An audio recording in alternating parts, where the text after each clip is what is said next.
mélange est une co-réalisation avec la vidéaste Randa Mirza.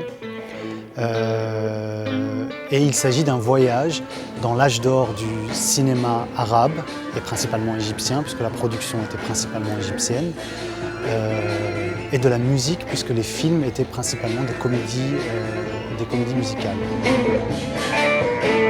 Wael et moi, on fait partie de la même génération, on a le même âge, on a fait nos études à Beyrouth dans la même université. Et puis, ouais, elle a commencé à faire de la musique et moi, j'ai suivi un peu son parcours musical. Et puis un jour, il y a 2 ans, tout ça, je l'ai rencontrée à Marseille et je lui ai dit que j'aimerais bien faire un projet qui combine un peu la vidéo et la musique. Et Wael, 2 mois plus tard, est venu avec une idée. Il m'a dit que je suis en train de mixer de la musique arabe des années 40, des années 50. Et puis je lui ai dit, ben, très bien, je vais essayer de voir quel matériel je peux visuel. Donc j'ai commencé à chercher dans les archives visuelles de la culture arabe. Donc au début, j'ai un peu regardé dans les concerts, dans les clips, dans les archives de la télé. Et puis j'ai découvert que la plupart des musiques, la plupart des chansons, c'était des chansons tirées des films, c'était des comédies musicales. Et du coup, je me suis dit, pourquoi ne pas faire travailler sur la matière du film, de l'archive filmique. Avec Randa, nous avons décidé de retravailler les films et la musique de l'âge d'or du cinéma égyptien, mais en temps réel. Donc nous sommes sur scène et tout ce que le public entend, tout ce qu'il voit se passe en temps réel. Pourquoi est-ce qu'on a décidé, nous, de revisiter ces chansons? Peut-être par nostalgie, d'une époque fantasmée, d'une époque que je n'ai pas connue, mais dont je rêve. Peut-être aussi parce que ces morceaux, je ne voudrais pas les voir mourir à cause de rythmes trop lents, à cause de durées trop longues. Et j'ai eu envie à un moment de les combiner.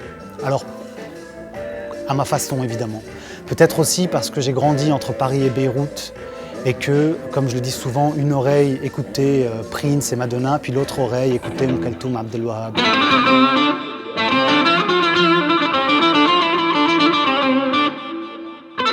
Deux musiciens nous ont rejoints, Mehdi Haddad au oud électrique.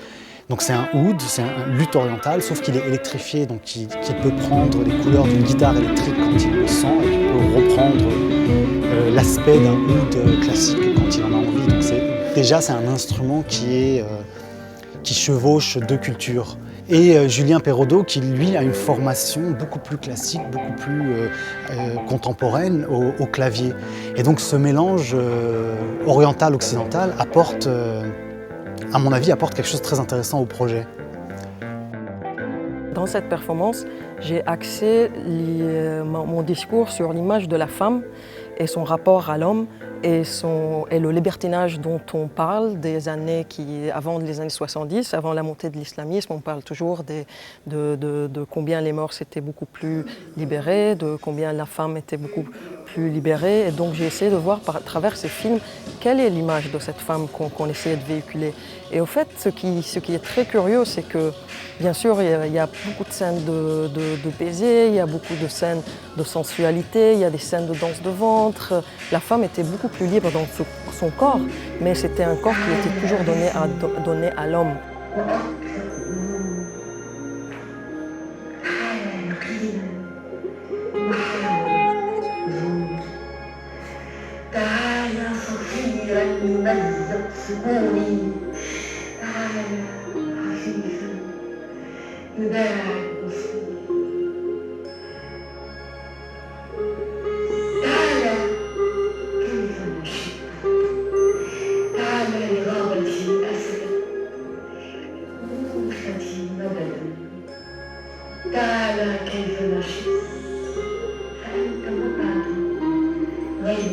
D'ailleurs, dans les films, la plupart des femmes, si une femme trompe son homme, ou si une femme est danseuse, ou si elle ne correspond pas aux mœurs de l'époque, les mœurs conservatrices, elle meurt à la fin du film.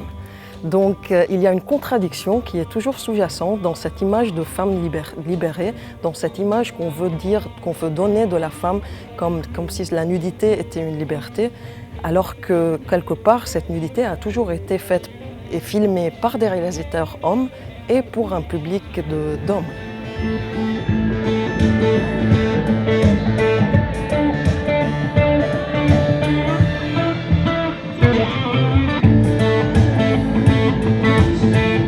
y a eu une époque, elle n'est pas tout à fait révolue, elle existe encore un peu, où la femme était libre, où les gens dansaient, où il y avait beaucoup plus de liberté artistique du moins. La voici et nous voudrions qu'elle existe encore.